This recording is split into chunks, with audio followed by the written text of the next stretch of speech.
एक राजा के राज दरबार में एक आदमी आया और बोला, मैं पारखी हूं, मुझे आप नौकरी पर रख लीजिए। राजा बोला, नौकरी पे तो रख लूंगा, पर तनख्वाह 1 रुपए नहीं दूंगा, सिर्फ 1 पाव गुड़ और घुंघरे मिलेंगे। पारखी बोला, ठीक है हुजूर।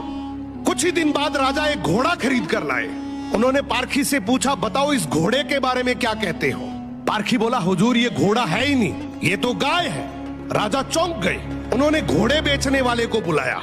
उसने कहा, साहब बात तो सही है तो घोड़ा ही, लेकिन बचपन में ही इसकी मां मर गई थी, इसे गाय का दूध पिलाया गया था, इसलिए इसकी आदतें गाय जैसी है। राजा ने हैरानी से पारखी से पूछा, तुम्हें ये सब कैसे पता चला। पारखी बोला, हुजूर जब ये चल रहा था तो नीचे मुंह झुकाकर घास खा रहा था, घोड़ा हमेशा ऊपर गर्दन उठाकर खाता है, मैंने इसकी आदतों से पहचाना। राजा खुश होकर बोले, आज से तुम्हें आधा किलो गुड़ और आधा किलो घुंघरे मिलेंगे। कुछ दिन बाद राजा ने फिर पूछा, मेरी रानी कैसी है, बहुत प्रिय है मुझे। पारखी बोला, हुजूर आपकी रानी खानदानी नहीं है। राजा को विश्वास नहीं हुआ।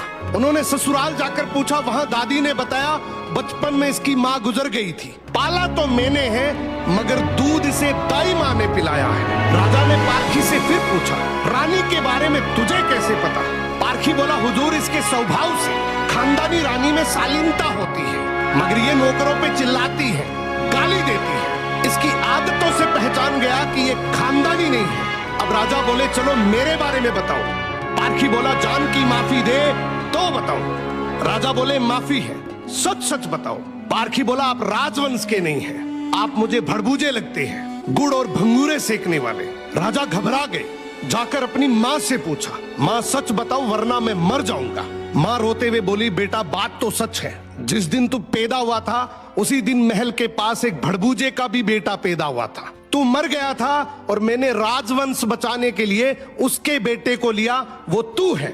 राजा ये सुनकर दुखी भी हुए और खुश भी हुए।